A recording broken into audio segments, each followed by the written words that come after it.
ਵਾਹਿਗੁਰੂ ਵਾਹਿਗੁਰੂ ਵਾਹਿਗੁਰੂ ਵਾਹਿਗੁਰੂ ਵਾਹਿਗੁਰੂ। ਗੋਂਡ ਮੋਕਉ ਤਾਰ ਲੇ ਰਾਮਾ ਤਾਰ ਲੇ, ਮੈਂ ਅਜਾਨ ਜਨ ਤਰਬੇ ਨਾ ਜਾਨੋ, ਬਾਪ ਬੀਠੁਲਾ ਬਾਹ ਦੇ।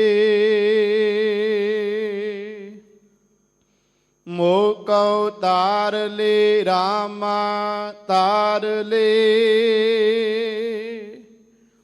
ਮੈਂ ਅਜਾਨ ਜਨ ਤਰਬੇ ਨਾ ਜਾਨੋ, ਬਾਪ ਬੀਠੁਲਾ ਬਾਹ ਦੇ। ਰਹਾਉ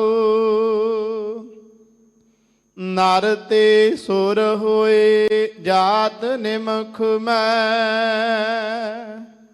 ਸਤਿਗੁਰ ਬੁੱਧ ਸਿਖਲਾਈ।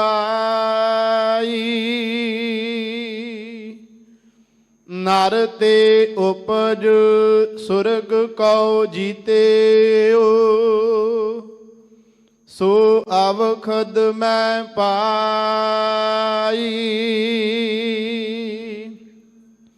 ਜਹਾਂ ਜਹਾਂ ਤੂ ਨਾਰਦ ਟੇਕੇ, ਨੈਕ ਟਿਕਾਵਹੁ ਮੋਹੇ। ਤੇਰੇ ਨਾਮ ਅਵਲੰਬ ਬਹੁਤ ਜਨ ਉਦਰੇ, ਨਾਮੇ ਕੀ ਨਿਜ ਮਤ ਏਹ। ਜਹਾਂ ਜਹਾਂ ਤੂ ਨਾਰਦ ਟੇਕੇ, ਨੈਕ ਟਿਕਾਵਹੁ ਮੋਹੇ। ਤੇਰੇ ਨਾਮ ਅਵਲੰਬ ਬਹੁਤ ਜਨ ਉਦਰੇ,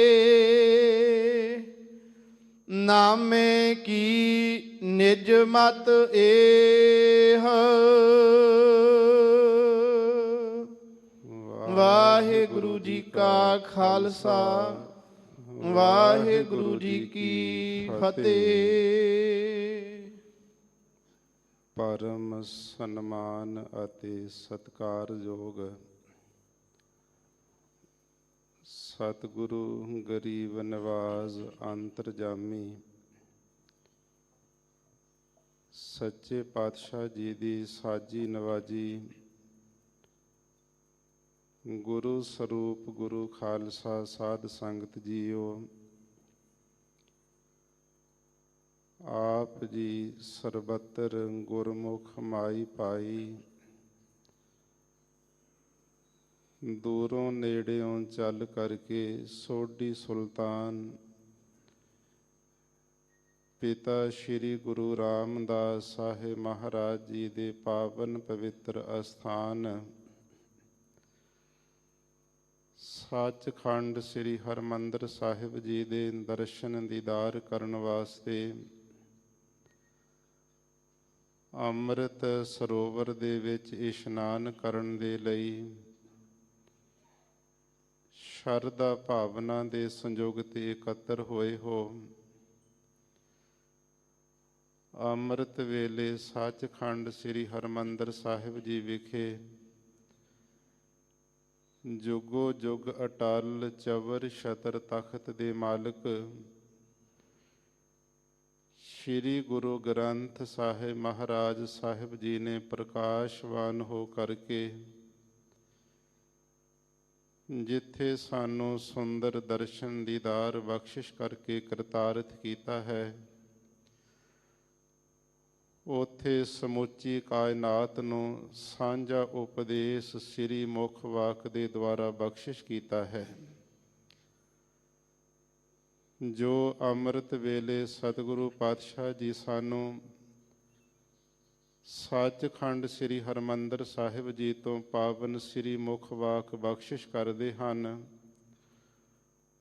ਉਸ ਗੁਰੂ ਸਾਹਿਬ ਜੀ ਦੇ ਪਾਵਨ ਪਵਿੱਤਰ ਉਪਦੇਸ਼ ਦੀ ਜੋ ਵਿਚਾਰ ਹੈ, ਆਪਾਂ ਸਾਰੀਆਂ ਸੰਗਤਾਂ ਇਹਨਾਂ ਪਾਵਨ ਪਵਿੱਤਰ ਅਸਥਾਨਾਂ ਤੇ ਗੁਰਦੁਆਰਾ ਸ੍ਰੀ ਮੰਜੀ ਸਾਹਿਬ ਦੀਵਾਨ ਹਾਲ ਵਿਖੇ ਜੁੜ ਕਰਕੇ ਰੋਜ਼ਾਨਾ ਹੀ ਪਿਆਰ ਸਤਿਕਾਰ ਨਾਲ ਸ਼ਰਵਣ ਕਰਦੇ ਹਾਂ। ਜੋ ਅੱਜ ਦਾ ਸ੍ਰੀ ਮੁਖ ਵਾਕ ਸਤਿਗੁਰੂ ਪਾਤਸ਼ਾਹ ਸਾਨੂੰ ਬਖਸ਼ਿਸ਼ ਕਰ ਰਹੇ ਹਨ, ਆਓ ਕੁਝ ਸਮੇਂ ਲਈ ਮਨ ਬਿਰਤੀਆਂ ਨੂੰ ਇਕਾਗਰ ਕਰਦੇ ਹੋਏ ਪਿਆਰ ਸਤਿਕਾਰ ਦੇ ਨਾਲ ਸ਼ਰਵਣ ਕਰਨਾ ਕਰੀਏ ਜੀ। ਸਤਨਾਮ ਸ੍ਰੀ ਵਾਹਿਗੁਰੂ ਸਾਹਿਬ ਜੀ। ਗੋਂਡ ਮੋਕਉ ਤਾਰ ਲੇ ਰਾਮਾ ਤਾਰ ਲੇ। ਗੋਂਡ ਰਾਗ ਦੇ ਵਿੱਚ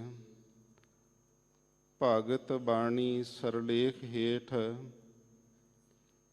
ਇਹ ਅੱਜ ਦਾ ਪਾਵਨ ਪਵਿੱਤਰ ਉਪਦੇਸ਼ ਭਗਤ ਨਾਮਦੇਵ ਸਾਹਿਬ ਜੀ ਦਾ ਉਚਾਰਨ ਕੀਤਾ ਹੋਇਆ ਹੈ, ਜੋ ਸ੍ਰੀ ਗੁਰੂ ਗ੍ਰੰਥ ਸਾਹਿਬ ਮਹਾਰਾਜ ਜੀ ਦੇ ਨਵੀਨ ਸਵਰੂਪਾਂ ਦੇ ਉੱਪਰ 873 ਅਤੇ 74 ਅੰਗ ਦੇ ਉੱਪਰ ਸੁਭਾਇਮਾਨ ਹੈ।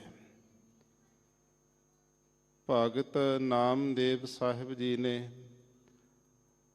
ਅਕਾਲ ਪੁਰਖ ਪਰਮਾਤਮਾ ਵਾਹਿਗੁਰੂ ਜੀ ਦੀ ਮਹਾਨ ਬੰਦਗੀ ਕੀਤੀ, ਆਰਾਧਨਾ ਕੀਤੀ, ਪਰਮੇਸ਼ਰ ਵਾਹਿਗੁਰੂ ਦੇ ਸਖਿਆਤ ਦਰਸ਼ਨ ਕੀਤੇ। ਜਿਵੇਂ ਜਿਵੇਂ ਕੋਈ ਭਗਤ ਪਰਮਾਤਮਾ ਦੇ ਸਨਮੁਖ ਹੋ ਕਰਕੇ ਚਿੱਤ ਦੀ ਬਿਰਤੀ ਕਰਕੇ ਆਰਾਧਨਾ ਕਰਦਾ,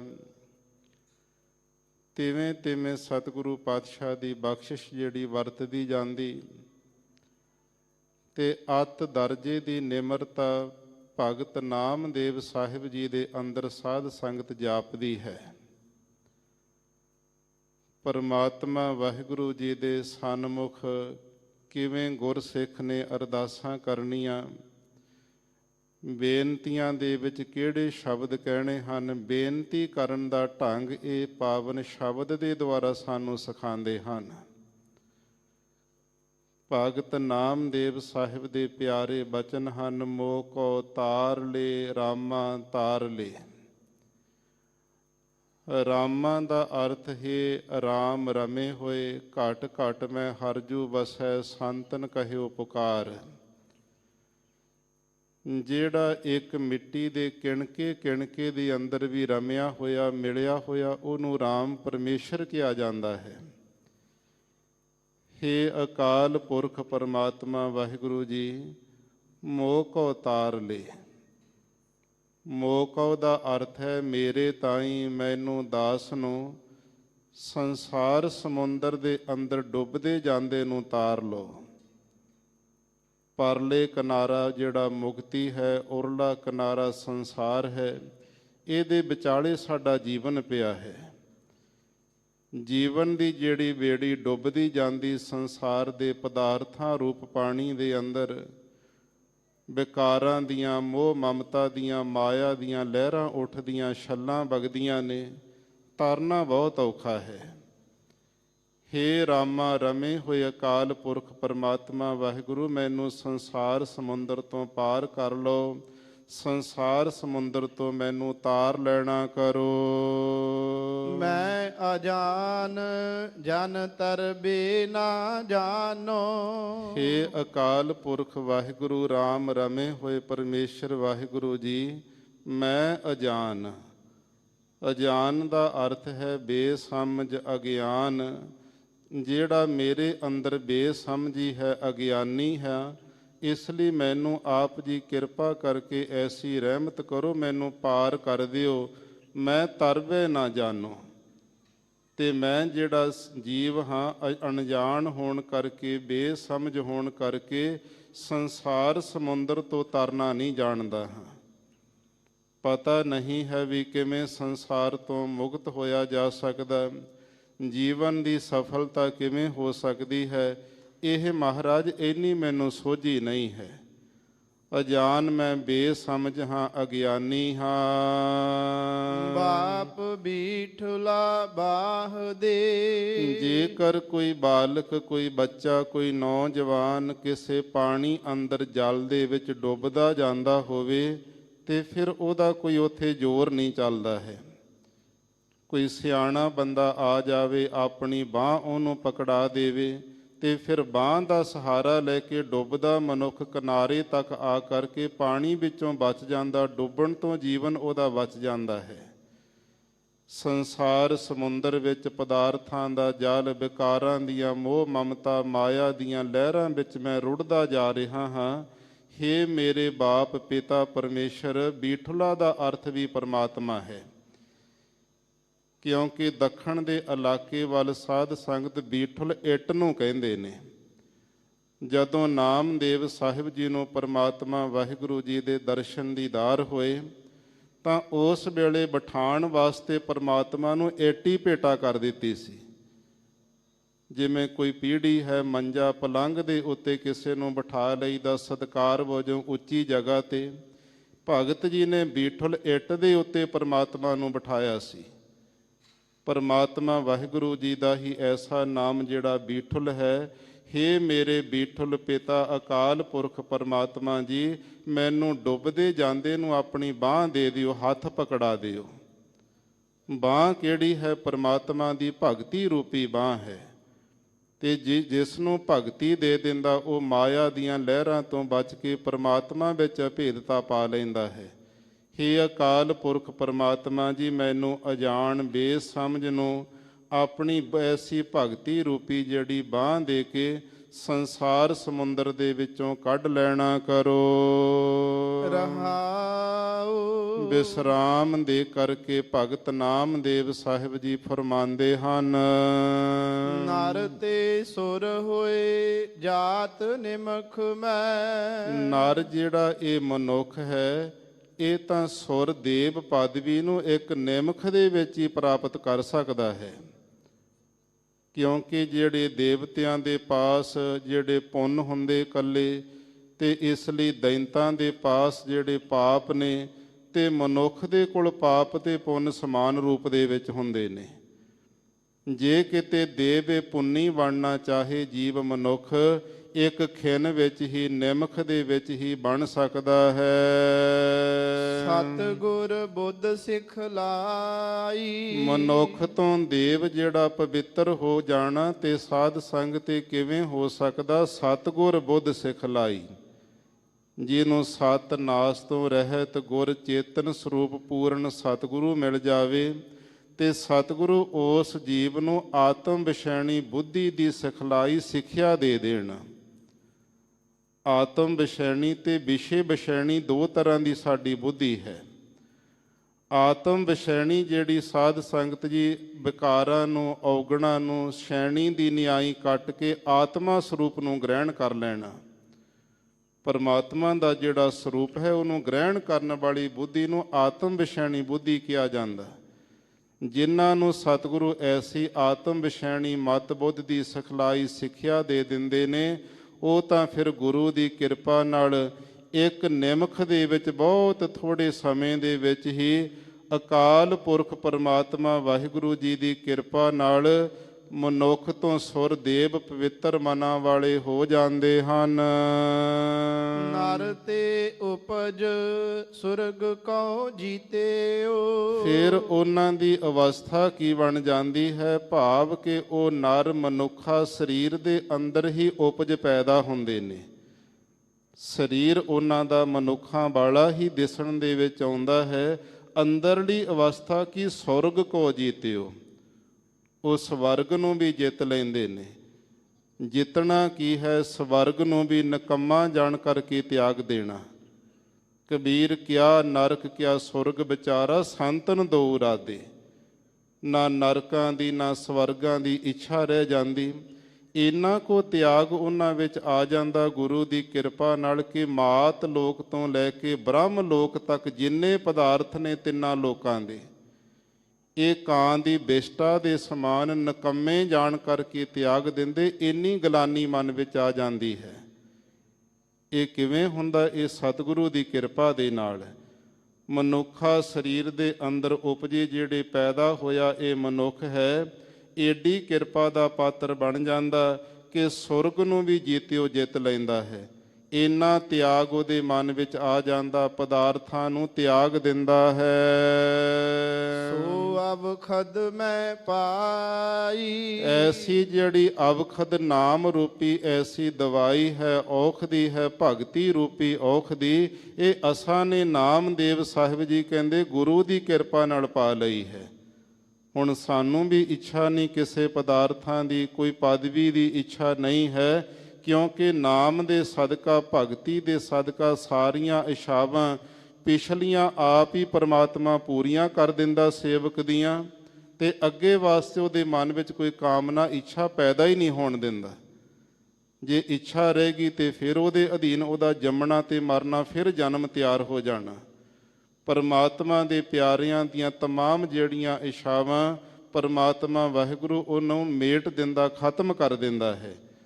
ਐਸੀ ਜਿਹੜੀ ਔਖਦੀ ਹੈ ਭਗਤੀ ਰੂਪ ਪਰਮਾਤਮਾ ਦੇ ਨਾਮ ਦੀ ਔਖਦੀ, ਇਹ ਸਤਿਗੁਰਾਂ ਕੋਲੋਂ ਪਾਈ ਪ੍ਰਾਪਤ ਕਰ ਲਈ ਹੈ।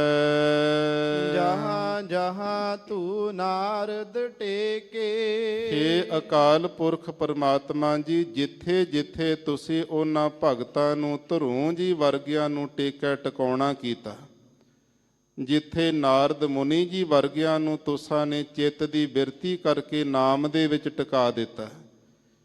ਕਿਉਂਕਿ ਧਰੂੰ ਜੀ ਜਦੋਂ ਭਗਤੀ ਕਰਨ ਚੱਲੇ ਨੇ ਤਾਂ ਉਸ ਵੇਲੇ ਨਾਰਦ ਮੁਨੀ ਰਸਤੇ ਵਿੱਚ ਮਿਲਿਆ ਸੀ। ਨਾਰਦ ਮੁਨੀ ਨੇ ਕਿਹਾ ਸੀ, ਪੁੱਤਰ ਬਹੁਤ ਛੋਟੀ ਉਮਰ ਹੈ, ਕਿੱਥੇ ਚੱਲਿਆ? ਜੰਗਲ ਵਿੱਚ ਤੈਨੂੰ ਜੰਗਲੀ ਜਾਨਵਰ ਖਾ ਜਾਣਗੇ, ਉੱਥੇ ਬਹੁਤ ਔਖਾ ਜੰਗਲਾਂ ਦੇ ਵਿੱਚ ਜਿਹੜੇ ਦਿਨ ਕੱਟਣੇ, ਤੇਰੇ ਕੋਲੋਂ ਭਗਤੀ ਨਹੀਂ ਹੋਣੀ। ਤੇ ਧਰੂੰ ਜੀ ਨੇ ਕਿਹਾ ਸੀ, ਕੁਝ ਵੀ ਕਿਉਂ ਨਾ ਹੋ ਜਾਵੇ ਮੈਂ ਭਗਤੀ ਜ਼ਰੂਰ ਕਰਾਂਗਾ, ਕਿਉਂਕਿ ਮਾਂ ਦੀ ਸਿੱਖਿਆ ਸੀ। ਇਸ ਲਈ ਫਿਰ ਉਹ ਜਿਹੜੇ ਭਗਤ ਧਰੂੰ ਜੀ ਨੇ ਨਾਰਦ ਮੁਨੀ ਤੋਂ ਉਪਦੇਸ਼ ਲਿਆ ਸੀ। ਨਾਰਦ ਜੀ ਦਾ ਵੀ ਮਨ ਟਿਕਿਆ ਹੋਇਆ ਸੀ। ਟਿਕੇ ਹੋਏ ਮਨ ਵਿੱਚੋਂ ਜਦੋਂ ਕੋਈ ਉਪਦੇਸ਼ ਸਿੱਖਿਆ ਦਿੰਦਾ, ਬਹੁਤ ਜਲਦੀ ਉਹ ਦੂਸਰੇ ਦੇ ਹਿਰਦੇ ਨੂੰ ਚੀਰ ਦਿੰਦੀ ਹੈ। ਨਾਰਦ ਮੁਨੀ ਤੋਂ ਉਪਦੇਸ਼ ਲੈ ਕਰਕੇ ਜੰਗਲ ਵਿੱਚ ਬੰਦਗੀ ਕਰਦਿਆਂ, ਭੁੱਖੇ ਰਹਿ ਕਰਕੇ ਕਦੇ ਦਰਖਤਾਂ ਦੇ ਸੁੱਕੇ ਪੱਤਰੇ ਖਾਣੇ, ਕਦੇ ਦਰਖਤਾਂ ਦੇ ਛਿੱਲੜ ਜਿਹੜੇ ਨੇ ਇਹਨਾਂ ਨੂੰ ਖਾ ਕੇ ਗੁਜ਼ਾਰੇ ਕਰਨੇ, ਕਦੇ ਇੱਕ ਪੈਰ ਦੇ ਭਾਰ ਖੜਾ ਹੈ, ਕਦੇ ਅੰਗੂਠੇ ਦੇ ਭਾਰ ਖੜਿਆ ਹੋ ਕੇ ਬੜੇ ਤਪ ਕੀਤੇ। 5 ਸਾਲ ਦੀ ਅਵਸਥਾ ਵਿੱਚ ਪਰਮਾਤਮਾ ਦੀ ਪ੍ਰਾਪਤੀ ਹੋ ਗਈ ਤੇ ਅੰਦਰ ਜਦੋਂ ਉਸ ਸਰੂਪ ਦਾ ਪ੍ਰਕਾਸ਼ ਹੋਇਆ ਤੇ ਬੜਾ ਆਨੰਦ ਬਣ ਗਿਆ। ਤੇ ਪਰਮਾਤਮਾ ਨੇ ਆਵਾਜ਼ ਦਿੱਤੀ, ਪੁੱਤਰ ਤੇਰੀ ਭਗਤੀ ਸਫਲੀ ਹੈ, ਤੂੰ ਦਰਸ਼ਨ ਚਾਹੁੰਦਾ ਸੀ, ਦਰਸ਼ਨ ਹੋ ਗਏ ਨੇ, ਜਾ ਆਪਣੇ ਪਿਤਾ ਦਾ ਰਾਜ ਭਾਗ ਸਾਂਭ ਲੈ। ਤਾਂ ਉੱਥੇ ਭਗਤ ਜੀ ਨੇ ਫਿਰ ਐਸਾ ਮਨ ਦੇ ਅੰਦਰ ਖਿਆਲ ਲਿਆਂਦਾ ਵੀ ਜਿਹੜਾ ਆਨੰਦ ਭਗਤੀ ਵਿੱਚ ਹੈ, ਇਹ ਆਨੰਦ ਜਿਹੜਾ ਰਾਜ ਵਿੱਚ ਨਹੀਂ ਕਦੇ ਹੋ ਸਕਦਾ। ਨੇਤਰ ਨਹੀਂ ਖੋਲੇ ਭਗਤ ਜੀ ਨੇ, ਫਿਰ ਪਰਮਾਤਮਾ ਨੇ ਆਪਣਾ ਸਰੂਪ ਧਿਆਨ ਵਿੱਚੋਂ ਖਿੱਚ ਲਿਆ ਸੀ। ਫਿਰ ਮਨ ਜਿਹੜਾ ਕਾਲਾ ਪੈਣ ਲੱਗ ਪਿਆ ਤੇ ਕਾਹਲ ਪੁਣੇ ਵਿੱਚ ਨੇਤਰ ਖੁੱਲੇ ਤੇ ਜਿਹੜਾ ਸਰੂਪ ਅੰਦਰ ਦਿਸਦਾ ਸੀ ਉਹ ਸਾਰੀ ਦੁਨੀਆ 'ਚ ਹੀ ਦਿਸਣ ਲੱਗ ਪਿਆ। ਇਹ ਕਾਹਦਾ ਪ੍ਰਤਾਪ ਹੈ? ਭਗਤੀ ਦਾ ਪ੍ਰਤਾਪ ਹੈ, ਪਰਮੇਸ਼ਰ ਦੇ ਨਾਮ ਦਾ ਪ੍ਰਤਾਪ ਹੈ। ਇਸ ਲਈ ਭਗਤ ਨਾਮਦੇਵ ਸਾਹਿਬ ਜੀ ਕਹਿੰਦੇ, ਜਿੱਥੇ ਜਿੱਥੇ ਜਿਹੜੀ ਅਵਸਥਾ ਦੇ ਅੰਦਰ ਉਹਨਾਂ ਦੇ ਚਿੱਤ ਦੀਆਂ ਬਿਰਤੀਆਂ ਤੁਸਾਂ ਨੇ ਭਗਤ ਧਰੂ ਜੀ ਦੀਆਂ ਟੇਕਾ ਟਿਕਾ ਦਿੱਤੀਆਂ, ਜਿੱਥੇ ਨਾਰਦ ਮੁਨੀ ਜੀ ਦੀ ਚਿੱਤ ਦੀ ਬਿਰਤੀ ਨਾਮ ਦੇ ਵਿੱਚ ਟਿਕਾ ਦਿੱਤੀ ਆਪ ਜੀ ਨੇ। ਨੈਕ ਟਿਕਾਵੋ ਮੋਹੇ, ਕਿਰਪਾ ਕਰੋ ਮਹਾਰਾਜ ਮੋਹੇ ਮੈਨੂੰ ਦਾਸ ਨੂੰ ਵੀ ਨੈਕ ਖਿਨ ਮਾਤਰ, ਬਹੁਤ ਥੋੜਾ ਜਿਹਾ ਸਮਾਂ ਉੱਥੇ ਚਿੱਤ ਦੀ ਬਿਰਤੀ ਨਾਮ ਦੇ ਵਿੱਚ ਮੇਰੀ ਵੀ ਟਿਕਾ ਦੇਣੀ ਕਰੋ। ਤੇਰੇ ਨਾਮ ਅਵਲੰਬ ਬਹੁਤ ਜਨ ਉਦਰੇ, ਆਪ ਜੀ ਦਾ ਜਿਹੜਾ ਨਾਮ ਹੈ, ਇਸ ਨਾਮ ਦਾ ਅਵਲੰਬ ਕਹੀਏ, ਆਸਰਾ ਲੈ ਕਰਕੇ ਬਹੁਤ ਜਨ ਉਧਰੇ। ਇੱਕ ਦੋ ਦੀ ਕੀ ਗਿਣਤੀ ਕਰਨੀ ਕਰੀਏ, ਬਹੁਤ ਬੇਗਿਣਤ ਹੀ ਜਨ ਤੇਰੇ ਪਿਆਰੇ ਸੇਵਕ ਉਧਰ ਗਏ ਨੇ, ਬਹੁਤ ਸੰਸਾਰ ਤੋਂ ਮੁਕਤ ਹੋ ਗਏ ਹਨ। ਨਾਮੇ ਕੀ ਨਿਜ ਮਤ ਏਹ। ਬਾਕੀ ਮਹਾਰਾਜ ਮੇਰੀ ਨਾਮੇ ਨਾਮਦੇਵ ਦੀ ਤਾਂ ਇਹ ਆਪਣੀ ਹੀ ਮਤ ਬੁੱਧੀ ਹੈ। ਸਾਨੂੰ ਵੀ ਸਿੱਖਿਆ ਦੇ ਦਿੱਤੀ। ਨਾਮਦੇਵ ਸਾਹਿਬ ਜੀ ਕਹਿੰਦੇ, ਗੁਰਸਿੱਖੋ, ਜਿਸ ਪਰਮਾਤਮਾ ਵਾਹਿਗੁਰੂ ਜੀ ਦੇ ਨਾਮ ਦਾ ਆਸਰਾ ਲੈ ਕਰਕੇ ਬਹੁਤ ਸੇਵਕ ਉਧਰ ਗਏ, ਤਰ ਗਏ ਨੇ, ਤੇ ਮੇਰੀ ਮਤ ਇਹ ਹੈ, ਤੁਹਾਨੂੰ ਸਿੱਖਿਆ ਹੈ ਕਿ ਤੁਸੀਂ ਵੀ ਅਕਾਲ ਪੁਰਖ ਪਰਮਾਤਮਾ ਦੇ ਨਾਮ ਦਾ ਆਸਰਾ ਲੈ ਲਓ। ਤੇ ਜਦੋਂ ਨਾਮ ਦਾ ਆਸਰਾ ਮਿਲ ਜਾਵੇਗਾ ਤੇ ਫਿਰ ਸਾਧ ਸੰਗਤ ਜੀ ਇੱਕ ਖਿੰਨ ਦੇ ਵਿੱਚ ਹੀ ਪਰਮਾਤਮਾ ਵਾਹਿਗੁਰੂ ਸਰੂਪ ਦੇ ਅੰਦਰ ਭੇਦਤਾ ਬਖਸ਼ਿਸ਼ ਕਰ ਦਿੰਦਾ ਹੈ। ਨਾਮ ਦਾ ਬਹੁਤ ਵੱਡਾ ਭਾਰੀ ਮਹਾਤਮ ਹੈ।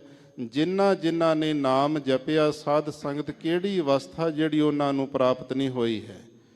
ਪਰਮਾਤਮਾ ਵਾਹਿਗੁਰੂ ਜੀ ਦੇ ਸਨਮੁਖ ਇਹ ਨਿਮਰਤਾ ਵਿੱਚ ਆ ਕੇ ਅਰਦਾਸਾਂ ਬੇਨਤੀਆਂ ਕਰਨ ਦਾ ਢੰਗ ਨਾਮਦੇਵ ਸਾਹਿਬ ਜੀ ਨੇ ਅੱਜ ਦੇ ਪਾਵਨ ਸ਼ਬਦ ਦੇ ਦੁਆਰਾ ਸਾਨੂੰ ਸਿਖਾਇਆ ਹੈ। ਸੋ ਆਓ ਹੁਣ ਸਾਧ ਸੰਗਤ ਜੀ, ਜੋ ਲੜੀਵਾਰ ਕਥਾ ਪਾਵਨ ਪਵਿੱਤਰ ਸਥਾਨਾਂ ਤੇ ਚੱਲ ਰਹੀ ਹੈ, ਉਹ ਵੀ ਇੱਕ ਸ਼ਬਦ ਆਪਾਂ ਪਿਆਰ ਸਤਿਕਾਰ ਦੇ ਨਾਲ ਸ਼ਰਵਣ ਕਰੀਏ ਜੀ। ਰਾਮ ਕਲੀ ਮਹੱਲਾ ਪੰਜਵਾ, ਅਸ਼ਟਪਦੀਆ। ਰਾਮ ਕਲੀ ਰਾਗ ਦੇ ਵਿੱਚ ਪੰਜਵੇਂ ਪਾਤਸ਼ਾਹ ਗੁਰੂ ਅਰਜਨ ਦੇਵ ਸਾਹਿਬ ਮਹਾਰਾਜ ਇਹ ਪਾਵਨ ਸ਼ਬਦ ਉਚਾਰਨ ਕਰਦੇ ਹਨ। ਇਥੋਂ 8 ਪਦਿਆਂ ਦੇ ਜਿਹੜੇ ਸ਼ਬਦ ਆਰੰਭ ਹੋ ਰਹੇ ਨੇ, ਇਸ ਲਈ ਸਤਿਗੁਰਾਂ ਨੇ ਅਸ਼ਟਪਦੀਆ ਲਿਖਿਆ ਹੈ। 8 ਜਿਹੜੇ ਪੈਰਾਂ ਦੇ ਉੱਤੇ, ਪਦਾਂ ਦੇ ਉੱਤੇ ਚੱਲਣ ਵਾਲਾ ਇਹ ਸ਼ਬਦ ਆਰੰਭ ਹੋ ਰਿਹਾ ਹੈ। ਇੱਕ ਓੰਕਾਰ ਸਤਿਗੁਰ ਪ੍ਰਸਾਦ। ਅਕਾਲ ਪੁਰਖ ਪਰਮਾਤਮਾ ਵਾਹਿਗੁਰੂ ਇੱਕ ਹੈ। ਓੰਕਾਰ ਸਮੂਹ ਜੀਵਾਂ ਦਾ ਪ੍ਰਕਾਸ਼ਕ ਹੈ। ਸਤ ਨਾਸ ਤੋਂ ਰਹਿਤ ਗੁਰ ਚੇਤਨ ਸਰੂਪ ਤੇ ਪ੍ਰਸਾਦ ਉਹ ਆਨੰਦ ਸਰੂਪ ਹੈ। ਐਸੇ ਇੱਕ ਓੰਕਾਰ ਵਾਹਿਗੁਰੂ ਜੀ ਦੀ ਪ੍ਰਾਪਤੀ ਸਤਿਗੁਰਾਂ ਦੀ ਪ੍ਰਸਾਦ ਕਿਰਪਾ ਦੇ ਦੁਆਰਾ ਹੁੰਦੀ ਹੈ। ਕਿਨਹੀ ਕੀਆ ਪਰਵਿਰਤ ਪਸਾਰਾ। ਸਤਿਗੁਰੂ ਪਾਤਸ਼ਾਹ ਜੀ ਨੇ ਇੱਥੇ ਪਰਮਾਤਮਾ ਦੇ ਸਨਮੁਖ ਹੋ ਕਰਕੇ ਬੇਨਤੀ ਕਰਨ ਦਾ ਢੰਗ ਸਾਨੂੰ ਸਿਖਾਇਆ ਹੈ। ਸਤਿਗੁਰੂ ਜੀ ਕਹਿੰਦੇ, ਗੁਰਸਿੱਖਾ ਤੂੰ ਵੀ ਇਹ ਬੇਨਤੀ ਕਰਨੀ, ਤੇਰਾ ਭਰੋਸਾ ਪਿਆਰੇ ਆਨ ਨਾ ਜਾਣਾ ਵੇਸਾ। ਹੇ ਮੇਰੇ ਮਨ ਦੇ ਪਿਆਰੇ ਅਕਾਲ ਪੁਰਖ ਪਰਮਾਤਮਾ ਜੀ, ਮੈਨੂੰ ਤੇ ਮਨ ਕਰਕੇ ਤੇਰਾ ਹੀ ਭਰੋਸਾ ਹੈ।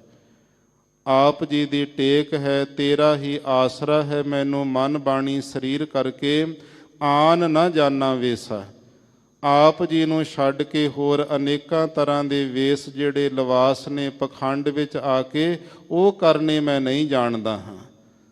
ਸੰਸਾਰੀ ਜੀਵਾਂ ਦੀ ਕੀ ਹਾਲਤ ਹੈ, ਪਿਛਲੇ ਯੁੱਗਾਂ ਵਿੱਚ, ਅੱਜ ਦੇ ਕਲਯੁੱਗ ਦੇ ਅੰਦਰ ਜੀਵ ਕੀ ਕਿਰਿਆ ਕਰਮ ਕਰਦੇ ਨੇ, ਉਹ ਸਤਿਗੁਰੂ ਪਾਤਸ਼ਾਹ ਮਹਾਰਾਜ ਜੀ ਕਹਿੰਦੇ, ਕਿਨਹੀ ਕੀਆ ਪਰ ਬਿਰਤ ਪਸਾਰਾ। ਕਿਸੇ ਮਨੁੱਖ ਨੇ ਬਹੁਤ ਸਾਰੀ ਪ੍ਰਵਿਰਤੀ ਦੇ ਵਿੱਚ ਪੈ ਕਰਕੇ ਪਦਾਰਥਾਂ ਦਾ ਬਹੁਤ ਵੱਡਾ ਪਸਾਰਾ ਫੈਲਾ ਕਰ ਲਿਆ। ਦੋ ਪੱਖ ਨੇ, ਇੱਕ ਨਿਰਵਿਰਤੀ ਦਾ ਪੱਖ ਹੈ, ਇੱਕ ਪ੍ਰਵਿਰਤੀ ਦਾ ਪੱਖ ਹੈ। ਪਰਮਾਤਮਾ ਦੀ ਪ੍ਰਾਪਤੀ ਵਾਸਤੇ ਨਿਰਵਿਰਤੀ ਦਾ ਪੱਖ ਜਿਹੜਾ ਹੈ, ਇਹ ਸਾਧੂ ਮਹਾਤਮਾ ਇਹਨੂੰ ਗ੍ਰਹਿਣ ਕਰਦੇ ਨੇ। ਜਿੰਨੀ ਪ੍ਰਵਿਰਤੀ ਫੈਲਾਈ ਜਾਵਾਂਗੇ ਓਨੀ ਮਨ ਦੀ ਸ਼ਾਂਤੀ ਭੰਗ ਹੁੰਦੀ ਜਾਂਦੀ ਹੈ। ਪਰਮੇਸ਼ਰ ਦੀ ਪ੍ਰਾਪਤੀ ਵਾਸਤੇ ਨਿਰਵਿਰਤੀ ਦੇ ਵਿੱਚ ਹੀ ਬੰਦਗੀ ਕਰਕੇ, ਨਾਮ ਸਿਮਰਨ ਦਾ ਅਭਿਆਸ ਕਰਕੇ ਰੱਬ ਦੇ ਪਿਆਰੇ ਉਹਨੂੰ ਪ੍ਰਾਪਤ ਕਰਦੇ ਨੇ।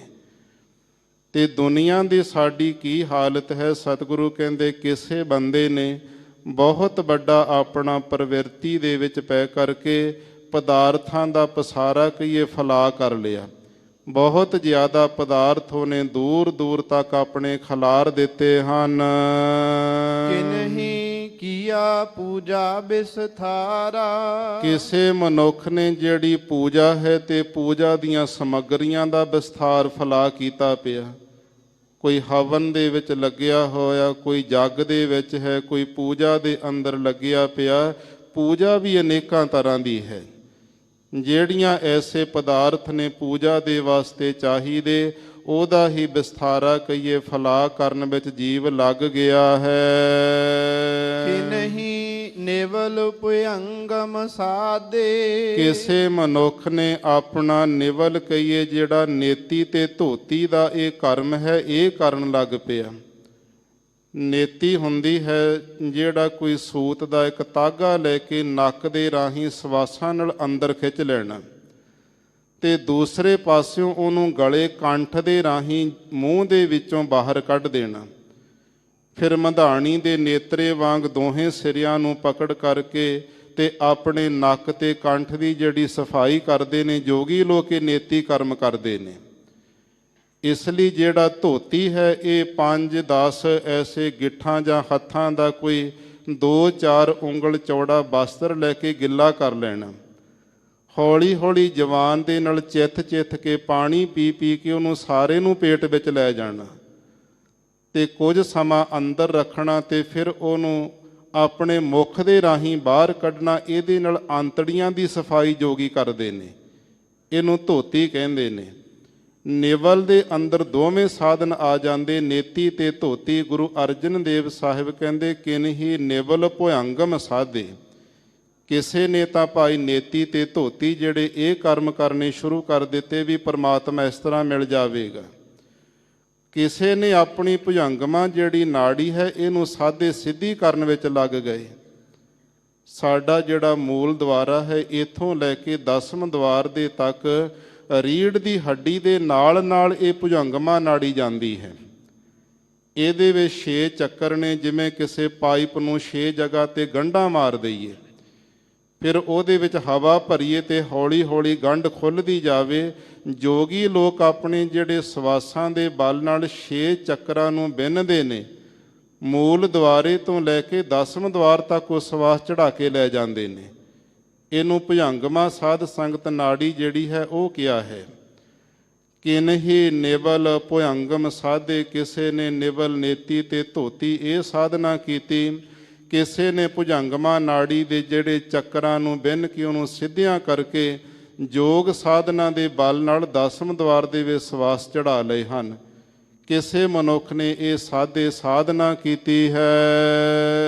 ਮੋਹਿ ਦੀਨ ਹਰ ਹਰ ਆਰਾਧੇ। ਮੋਹੇ ਦਾ ਅਰਥ ਹੈ ਮੈਂ ਦਾਸ ਨੇ, ਦੀਨ ਗਰੀਬ ਨੇ ਤਾਂ ਹਰਿਆਂ ਕਰਨ ਵਾਲੇ ਹਰੀ ਅਕਾਲ ਪੁਰਖ ਪਰਮਾਤਮਾ ਦੇ ਨਾਮ ਨੂੰ ਅਰਾਧਨਾ ਕੀਤਾ, ਚਿੰਤਨ ਕੀਤਾ ਹੈ। ਤੇਰਾ ਭਰੋਸਾ ਪਿਆਰੇ। ਹੇ ਮੇਰੇ ਪਿਆਰੇ ਅਕਾਲ ਪੁਰਖ ਪਰਮਾਤਮਾ ਵਾਹਿਗੁਰੂ ਜੀ, ਮੈਨੂੰ ਤਾਂ ਆਪ ਜੀ ਦਾ ਹੀ ਭਰੋਸਾ ਹੈ, ਤੁਹਾਡਾ ਹੀ ਆਸਰਾ ਹੈ। ਆਨ ਨ ਜਾਣਾ ਵੇਸਾ। ਜਿਹੜੇ ਆਨ ਹੋਰ ਅਨੇਕਾਂ ਤਰ੍ਹਾਂ ਦੇ ਵੇਸ ਲਿਵਾਸ ਧਾਰਨੇ, ਬੰਦਾ ਪਖੰਡ ਵਿੱਚ ਆ ਕਰਕੇ ਬਸਤਰੀ ਤਰ੍ਹਾਂ ਦੇ ਪਾਉਣ ਲੱਗ ਜਾਂਦਾ। ਕਦੇ ਸਰੀਰ ਦੇ ਉੱਤੇ ਤਿਲਕ ਲਾਉਂਦਾ, ਧੋਤੀ ਲਾਉਂਦਾ ਹੈ, ਤਰ੍ਹਾਂ ਦੇ ਲਿਬਾਸ ਸਰੀਰ ਤੇ ਬਣਾਉਂਦਾ ਹੈ। ਆਪ ਜੀ ਦਾ ਹੀ ਕੇਵਲ ਪਰਮਾਤਮਾ ਸਾਨੂੰ ਭਰੋਸਾ ਹੈ। ਤੁਹਾਨੂੰ ਛੱਡ ਕੇ ਹੋਰ ਕਿਸੇ ਤਰ੍ਹਾਂ ਦਾ ਵੇਸਾ ਕਹੀਏ ਲਿਬਾਸ ਕਰਨਾ ਨਹੀਂ ਜਾਣਦੇ ਹਾਂ। ਰਹਾਉ। ਵਿਸਰਾਮ ਦੇ ਕੇ ਗੁਰੂ ਅਰਜਨ ਦੇਵ ਸਾਹਿਬ ਜੀ ਉਚਾਰਨ ਕਰਦੇ ਹਨ। ਕਿਨਹੀ ਗ੍ਰਹਿ ਤਜ ਵਣ ਖੰਡ ਪਾਇਆ। ਕਿਸੇ ਮਨੁੱਖ ਨੇ ਜਿਹੜਾ ਆਪਣਾ ਗ੍ਰਹਿ ਘਰ ਹੈ ਇਹਨੂੰ ਤਜ ਤਿਆਗ ਦਿੱਤਾ। ਜੀ ਘਰ ਦੇ ਵਿੱਚ ਰਹਿਣ ਕਰਕੇ ਪਰਮਾਤਮਾ ਨਹੀਂ ਮਿਲਦਾ ਹੈ, ਉਹਨੇ ਘਰ ਹੀ ਛੱਡ ਦਿੱਤਾ ਜਿਹੜਾ ਪਰਮਾਤਮਾ ਨੇ ਦਿੱਤਾ ਸੀ ਕਰਮਾਂ ਅਨੁਸਾਰ। ਫਿਰ ਬੰਦਾ ਕਿੱਥੇ ਚਲਿਆ ਗਿਆ? ਵਣ ਖੰਡ ਪਾਇਆ। ਵਣ ਜੰਗਲ ਦੇ ਖੰਡ ਹਿੱਸੇ ਵਿੱਚ ਕਿਸੇ ਟੁਕੜੇ ਵਿੱਚ ਜਾ ਕਰਕੇ ਉੱਥੇ ਉਹਨੇ ਆਪਣਾ ਰਹਿਣਾ ਪਾਇਆ, ਕਹੀਏ ਪਾ ਲਿਆ। ਘਰ ਛੱਡ ਦਿੱਤੇ ਜਿਹੜੇ ਪਰਮਾਤਮਾ ਨੇ ਸੁੱਖ ਦਿੱਤੇ ਸੀ ਰਹਿਣ ਵਾਸਤੇ। ਸੁੱਖਾਂ ਵਿੱਚ ਰਹਿ ਕੇ ਪਰਮਾਤਮਾ ਦੀ ਬੰਦਗੀ ਹੋਈ ਨਹੀਂ ਤੇ ਫਿਰ ਜੰਗਲਾਂ ਵਿੱਚ ਬੈਠ ਕੇ ਕਿਵੇਂ ਕਰ ਲਵੇਗਾ? ਇਸ ਲਈ ਘਰ-ਬਾਰ ਤਿਆਗ ਕੇ ਵਣ ਜੰਗਲਾਂ ਦੇ ਖੰਡ ਹਿੱਸੇ ਟੁਕੜੇ ਵਿੱਚ ਆਪਣੀ ਜ਼ਿੰਦਗੀ ਦਾ ਰਹਿਣਾ ਪਾ ਲਿਆ, ਭਾਵ ਰਹਿਣ ਲੱਗ ਪਿਆ। ਕਿਨਹੀ ਮੋਨ ਅਵਤੂਤ ਸਦਾਇਆ। ਕਿਸੇ ਮਨੁੱਖ ਨੇ ਜ਼ਬਾਨ ਆਪਣੀ ਬੰਦ ਕਰ ਲਈ। ਜ਼ਬਾਨ ਦੇ ਨਾਲ ਬੋਲਣਾ ਨਹੀਂ ਹੈ ਜੀ ਮੈਂ ਤਾਂ ਮੌਨੀ ਹੋ ਗਿਆ। ਮੌਨੀ ਹੁੰਦਾ ਸਾਧ ਸੰਗਤ ਅਸਲ ਵਿੱਚ ਮਨ ਦਾ ਮੌਨ ਚਾਹੀਦਾ ਹੈ। ਜਿਹਦਾ ਮਨ ਮੋਨੀ ਹੋ ਗਿਆ, ਚੁੱਪ ਹੋ ਗਿਆ, ਉੱਥੇ ਸ਼ਾਂਤੀ ਵਰਤ ਜਾਂਦੀ। ਤੇ ਜਿਹੜਾ ਬੰਦਾ ਜਵਾਨ ਦਾ ਮੋਨੀ ਬਣਦਾ, ਇਹ ਪਖੰਡ ਕਰਦਾ ਹੈ, ਫਿਰ ਆਪਣੇ ਹੱਥਾਂ ਦੇ ਨਾਲ ਉਹ ਚੀਜ਼ਾਂ ਲਿਖ ਲਿਖ ਕੇ ਸੇਵਾਦਾਰਾਂ ਨੂੰ ਦੇਈ ਜਾਂਦਾ, ਜੀ ਅੱਜ ਆਹ ਚਾਹੀਦਾ ਹੈ, ਅੱਜ ਆਹ ਲਿਆ ਕੇ ਦਿਓ, ਤੇ ਮਨ ਅੰਦਰੋਂ ਬੋਲੀ ਜਾਂਦਾ। ਐਸਾ ਜਿਹੜਾ ਜਵਾਨ ਦਾ ਮੋਨੀ ਹੋ ਗਿਆ, ਤੇ ਕਹਿੰਦੇ ਜੀ ਇਹ ਸੰਤ ਤਾਂ ਮੋਨੀ ਹਨ। ਅਵਧੂਤ ਸਦਾਇਆ, ਅਵਧੂਤ ਦਾ ਅਰਥ ਬਰਕਤ ਸਦਾਉਂਦਾ ਆਪਣੇ ਆਪ ਨੂੰ, ਵੀ ਮੇਰੇ ਵਰਗਾ ਤਿਆਗੀ, ਮੇਰੇ ਵਰਗਾ ਬੈਰਾਗੀ, ਤੇ ਮੇਰੇ ਵਰਗਾ ਅਦੂਤ ਜਿਹੜਾ ਹੈ ਬਰਕਤ ਨਹੀਂ ਕੋਈ ਹੋ ਸਕਦਾ। ਆਪਣਿਆਂ ਸੇਵਕਾਂ ਤੋਂ, ਚੇਲਿਆਂ ਤੋਂ, ਜਿਹੜੇ ਨਾਲ ਜੁਟੇ ਹੋਏ ਨੇ, ਉਹਨਾਂ ਤੋਂ ਕਿਸੇ ਤੋਂ ਮੋਨੀ ਜੀ ਕਹਾ ਲਿਆ, ਕਿਸੇ ਤੋਂ ਅਦੂਤ ਆਪਣੇ ਆਪ ਨੂੰ ਬਰਕਤ ਕਹਾਉਂਦਾ ਹੈ। ਕੋਈ ਕਹਿ ਤੋ ਅਨਨ ਭਗਉਤੀ, ਤੇ ਕੋਈ ਕਹਿ ਤੋ ਅਨੰਨ ਭਗਉਤੀ, ਤੇ ਕਿ ਇਸ ਪ੍ਰਕਾਰ ਕੋਈ ਤਾਂ ਇਸ ਨੂੰ ਇਸ ਪ੍ਰਕਾਰ ਆਪਣੇ ਆਪ ਨੂੰ ਕਹਿ ਤੋ ਕਹਿੰਦਾ ਹੈ ਬੋਲ ਕਰਕੇ, ਮੈਂ ਤਾਂ ਜੀ ਪਰਮਾਤਮਾ ਦਾ ਅਨੰਨ ਇੱਕ ਰਸ ਭਗਉਤੀ, ਭਗਤੀ ਕਰਨ ਵਾਲਾ ਭਗਤ ਹਾਂ। ਆਪ ਕਹਿ ਦਿੱਤਾ ਬੋਲ ਕੇ, ਅੱਗੇ ਫਿਰ ਚੇਲੇ ਕਹਿ ਦਿੰਦੇ, ਉਹ ਏਜੰਟ ਰੱਖੇ ਹੁੰਦੇ ਪ੍ਰਚਾਰ ਕਰਨ ਵਾਸਤੇ, ਇਹ ਤਾਂ ਜੀ ਇੱਕ ਰਸ ਭਗਤੀ ਕਰਦੇ ਨੇ। ਇਸ ਤਰ੍ਹਾਂ ਕੋਈ ਬੰਦਾ ਆਪ ਆਪਣੇ ਮੁਖੋਂ ਬੋਲ ਕਰਕੇ ਅਨੰਨ ਇੱਕ ਰਸ ਭਗਤੀ ਕਰਨ ਵਾਲਾ ਭਗਤ ਕਹਾਈ ਜਾਂਦਾ ਤੇ ਕਹੀ ਜਾਂਦਾ ਹੈ। ਮੋਹਿ ਦੀਨ ਹਰ ਹਰ ਓਟ ਲੀਤੀ। ਧੰਨ ਸ਼੍ਰੀ ਗੁਰੂ ਅਰਜਨ ਦੇਵ ਸਾਹਿਬ ਮਹਾਰਾਜ ਫਰਮਾਨ ਕਰਦੇ ਨੇ, ਮੋਹਿ ਦੀਨ, ਮੈਂ ਤਾਂ ਗਰੀਬ ਦੁਖੀ ਜੀਵ ਨੇ, ਹਰਿਆਂ ਕਰਨ ਵਾਲੇ ਹਰੀ ਪਰਮਾਤਮਾ ਆਪ ਦੀ ਹੀ ਓਟ ਜਿਹੜੀ ਟੇਕ ਲੀਤੀ ਲੈਣਾ ਕੀਤੀ ਹੈ, ਤੁਹਾਡਾ ਹੀ ਅਸਾਂ ਨੇ ਆਸਰਾ ਤੱਕਿਆ ਹੈ। ਕਿਨਹੀ ਕਹਿਆ ਹਉ ਤੀਰਥ ਵਾਸੀ। ਤੇ ਕਿਨਹੀ ਕਿਸੇ ਬੰਦੇ ਨੇ ਇਹ ਕਹਿ ਦਿੱਤਾ, ਜੀ ਮੈਂ ਤਾਂ ਤੀਰਥਾਂ ਦੇ ਉੱਤੇ ਹੀ ਵਾਸੀ ਬਸਣਾ ਕਰਦਾ ਹਾਂ, ਮੇਰਾ ਤੇ ਜਨਮ ਹੀ ਸਾਰਾ ਲੰਘ ਗਿਆ, ਜ਼ਿੰਦਗੀ ਲੰਘ ਗਈ, ਮੈਂ ਤਾਂ ਤੀਰਥਾਂ ਤੇ ਹੀ ਰਹਿੰਦਾ ਹਾਂ, ਤੀਰਥਾਂ ਦਾ ਕਦੇ ਤਿਆਗ ਨਹੀਂ ਕਰਦਾ। ਇਹ ਵੀ ਹੰਕਾਰ ਉਹਦੇ ਮਨ ਵਿੱਚ ਹੋ ਜਾਂਦਾ। ਕੋਈ ਬੰਦਾ ਆਪਣੇ ਆਪ ਨੂੰ ਤੀਰਥਾਂ ਤੇ ਵਾਸ ਕਰਨ ਵਾਲਾ ਕਹਿੰਦਾ ਹੈ। ਕੋਈ ਅੰਨ ਤਜ ਭਇਆ ਉਦਾਸੀ। ਕਿਸੇ ਨੇ ਪਰਮਾਤਮਾ ਵਾਹਿਗੁਰੂ ਜੀ ਨੇ ਜਿਹੜਾ ਅੰਨ ਪਾਣੀ ਦਿੱਤਾ ਛਕਣ ਵਾਸਤੇ, ਉਹ ਅੰਨ ਖਾਣਾ ਹੀ ਛੱਡ ਦਿੱਤਾ। ਛੋੜ ਹੈ ਅੰਨ ਕਰਹਿ ਪਾਖੰਡ, ਨਾ ਸੁਹਾਗਣ ਨਾ ਉਹੇ ਰੰਡ। ਤੇ ਐਸਾ ਪਖੰਡ ਕਰਦਾ ਜੀਵ, ਉਹ ਅੰਨ ਤਿਆਗ ਦਿੰਦਾ ਹੈ ਤੇ ਭਇਆ ਉਦਾਸੀ ਕਹਿੰਦਾ, ਮੈਂ ਤੇ ਬਹੁਤ ਉਦਾਸੀ ਉਪਰਾਮਤਾ ਵਾਲਾ ਬਣ ਗਿਆ। ਅੰਨ ਛੱਡਣ ਦੇ ਨਾਲ ਕੋਈ ਉਪਰਾਮਤਾ ਨਹੀਂ ਹੋਇਆ ਕਰਦੀ। ਇਸ ਤਰ੍ਹਾਂ ਦੇ ਜੀਵਾਂ ਦੇ ਕਰਮ ਨੇ। ਕੋਈ ਤਾਂ ਅੰਨ ਦਾ ਤਿਆਗ ਕਰਕੇ ਆਪਣੇ ਆਪ ਹੀ ਉਦਾਸੀ ਉਪਰਾਮਤਾ ਵਾਲਾ ਭਇਆ ਹੋ ਗਿਆ, ਬਣ ਗਿਆ ਹੈ। ਕਿਨਹੀ ਭਵਨ ਸਭ ਧਰਤੀ ਕਰਿਆ। ਕਿਸੇ ਮਨੁੱਖ ਨੇ ਸਭ ਸਾਰੀ ਧਰਤੀ ਦਾ ਭਵਨ ਕਹੀਏ ਰਟਨ ਕਰਨਾ ਹੀ ਕੀਤਾ ਹੈ। ਉਹ ਤੁਰਿਆ ਹੀ ਫਿਰਦਾ ਹੈ, ਨਾ ਦਿਨੇ ਟਿਕਦਾ ਹੈ, ਨਾ ਰਾਤ ਨੂੰ ਟਿਕਣਾ ਕਰਦਾ। ਕਹਿੰਦਾ ਇਹ ਮੇਰੀ ਜ਼ਿੰਮੇਵਾਰੀ, ਮੈਂ ਪਰਮਾਤਮਾ ਨੂੰ ਇਸ ਤਰ੍ਹਾਂ ਹੀ ਪਾ ਲੈਣਾ ਹੈ। ਕੋਈ ਬੰਦਾ ਸਾਰੀ ਧਰਤੀ ਦਾ ਭਵਨ ਕਹੀਏ ਰਟਨ ਕਰਨਾ, ਇਸ ਤਰ੍ਹਾਂ ਹੀ ਉਹ ਕਰਦਾ, ਤੁਰਿਆ ਫਿਰਦਾ ਹੈ। ਮੋਹਿ ਦੀਨ ਹਰ ਹਰ ਦਰ ਪਰਿਆ। ਸਤਿਗੁਰੂ ਪਾਤਸ਼ਾਹ ਮਹਾਰਾਜ ਜੀ ਕਹਿੰਦੇ, ਹੈ ਪਰਮਾਤਮਾ ਹਰਿਆਂ ਕਰਨ ਵਾਲੇ ਹਰੀ ਵਾਹਿਗੁਰੂ ਜੀ, ਮੋਹਿ ਦੀਨ, ਮੈਂ ਤਾਂ ਬਹੁਤ ਹੀ ਆਪ ਜੀ ਦਾ ਗਰੀਬ ਨਿਮਾਣਾ ਜਿਹਾ ਸਿੱਖ ਸੇਵਕ ਹਾਂ। ਹੇ ਪਰਮਾਤਮਾ ਆਪ ਜੀ ਦੇ ਦਰ ਦੇ ਉੱਤੇ ਹੀ ਪਰਿਆ ਪਿਆ ਹਾਂ। ਕਿਨਹੀ ਕਹਿਆ ਮੈਂ ਕੁਲਹਿ ਵਡਿਆਈ। ਕੋਈ ਬੰਦਾ ਬੋਲ ਕਰਕੇ ਆਪ ਹੀ ਕਹੀ ਜਾਂਦਾ ਵੀ ਮੇਰੀ ਜਿਹੜੀ ਕੁਲ ਸਾਰਿਆਂ ਤੋਂ ਉੱਚੀ ਹੈ, ਮੇਰੀ ਕੁਲ ਦੀਆਂ ਤਾਂ ਬਹੁਤ ਵਡਿਆਈਆਂ ਨੇ, ਮੇਰੀ ਕੁਲ ਦੇ ਅੰਦਰ ਤਾਂ ਸਾਰੇ ਹੀ ਵਡਿਆਈ ਕਰਨ ਵਾਲੇ ਹਨ ਪਰਮਾਤਮਾ ਦੀ। ਕਿਨਹੀ ਕਹਿਆ ਬਾਹ ਬਹੁ ਭਾਈ। ਤੇ ਕਿਸੇ ਮਨੁੱਖ ਨੇ ਇਹ ਕਹਿ ਦਿੱਤਾ ਬੋਲ ਕਰਕੇ, ਮੇਰੇ ਤੇ ਜਿਹੜੇ ਭਾਈ ਭਰਾ ਹਨ ਇਹੀ ਮੇਰੀਆਂ ਬਹੁਤੀਆਂ ਬਾਹਾਂ ਬਣੇ ਹੋਏ ਨੇ। ਭਾਵ ਮੇਰੇ ਭਰਾ ਬਹੁਤੇ ਨੇ ਤੇ ਇਹ ਭਰਾ ਸਕੀਆਂ ਇਸ ਪ੍ਰਕਾਰ ਬਾਹਾਂ ਹੋਇਆ ਕਰਦੇ। ਕਹਿੰਦਾ ਮੈਨੂੰ ਬੜਾ ਮਾਣ ਹੈ ਭਰਾਵਾਂ ਦੇ ਉੱਪਰ।